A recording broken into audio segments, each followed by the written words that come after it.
Mapagpalang araw po sa ating lahat. Ako po si Emmanuel O. Alejandro. Ito po ang daily devotion para sa ngayong August 27. And for today, we are going to talk about communication. Such a broad topic, no?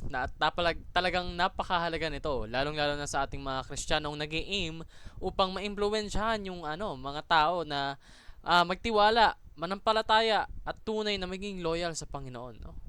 Makikita po natin ito sa James chapter 1 verses 19 to 20 na nagsasabing, "My dear brothers and sisters, take note of this. Everyone should be quick to listen, slow to speak, and slow to become angry, because human anger does not produce the righteousness that God desires." Sa Tagalog naman, unawain ninyo ito, minamahal kong mga kapatid. Ang bawat tao ay dapat na maging mabilis sa pakikinig, marahan sa pagsasalita, mabagal sa pagkagalit, sapagkat ang galit ng tao ay hindi gumagawa ng katwiran ng Diyos. So, napakaganda. Talagang maaari din natin tong mabasa sa mga philosophical books of modern times, no? Talagang maraming binibigay na wisdom, ng knowledge, yung Bible sa atin, na kung saan we just need to read and understand in order for us to know kung ano ba yung mga steps upang mabuhay tayo ng successful, no?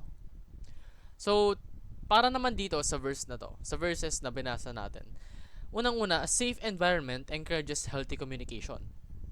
Yung kapaligiran daw po natin na maaari nating maturing as safe, ligtas, at komportable is yung environment na nagbibigay sa iyo ng opportunity to converse with one another healthily. Now, paano nga ba natin masasabing healthy yung isang conversation, no? Yung communication. Unang-una, first rule, one talks, the other listens. Kapag meron pong nagsasalita and dalawang tao kayo nag-uusap, always assume na there should always be one person speaking at a time. Kasi hindi magkakaroon ng effective and healthy communication kapag parehas kayo nagbabangayan. Kumbaga, make way. Kapag yung isang tao na kausap mo is nagsasalita, listen. After they're done talking, ask for permission to speak, then say your piece, no? And that way, talagang maiintindihan nila yung isa't isa. And lastly po sa teachings natin, open line communication develops and heals relationships. So ano bang ibig sabihin nitong open line, no? Ibig sabihin po nito yung walang gaanong tinatago sa isa't isa. Alam nila yung nararapat nilang i-communicate, kaya't yung mga problemang kinaharap nila is nagagawa nila ng solusyon. Let's say for example, no? Meron kang partner, romantic partner, and you happen to have an argument with them. Now, you should realize and you should be aware na hindi kayo magkalaban. It's never about you versus your partner, no? It's about you and your partner versus the problem or the argument. Therefore, sa pagiging aware sa ganun, alam nyo kung ano yung mga nararapat na sabihin sa isa't isa. And that's called open line communication. Hindi kayo nagtatago at alam nyo kung ano yung appropriate na i-share sa kanila. And that, along with patience, heals relationships. Ito yung nagpapagaling sa mga relationships na maaring nasaktan, no? So, paano naman po sa application? Unang-una, para ma-achieve natin yung developed communication skills as well as safe environment sa pamilya, everyone must be quick to listen. Kapag alam mong may nagsasalita, pahinga mo. And slow to speak.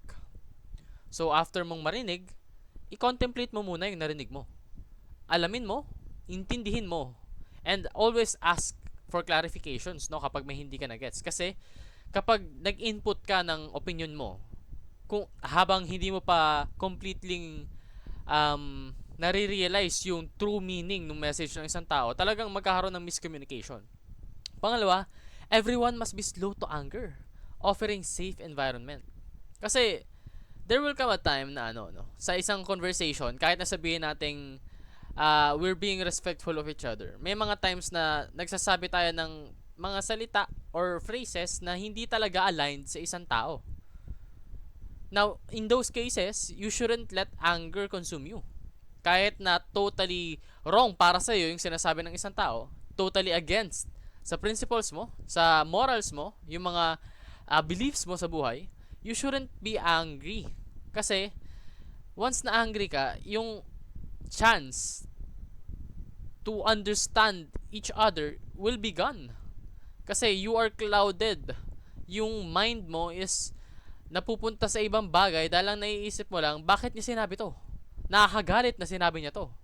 Hindi ko na siya iintindihin kasi yung itong sinabi niyan to, nakagalit sa akin. So, it's no longer a safe environment, no? And last, everyone must commit to make everyone feel safe, heard, and understood. Mapapansin niyo po sa mga applications natin, all of these sentences start with everyone. Dahil, pagdating sa communication, wala dapat naiiwan. Wala rin dapat nanlalamang. Pagdating sa communication, you should respect each and everyone. You should listen to each and everyone. You should understand each and everyone, and you should be calm when talking to each and every one of the persons involved sa isang communication. Lalong-lalo na sa pamilya, no? Kasi yun yung magiging paraan natin upang tunay na magkaroon ng solid connection. And in doing so, masasabi natin na talagang napakagaling ng Panginoon kasi siya yung nagsaad dito. Inilagay niya ito sa Biblia upang gamitin natin as guidance, no? Therefore, talagang napakabuti ng Panginoon sa atin. Yun lamang po. Maraming salamat po sa pakikinig. Pagpalain po tayong lahat and let us all give glory to God.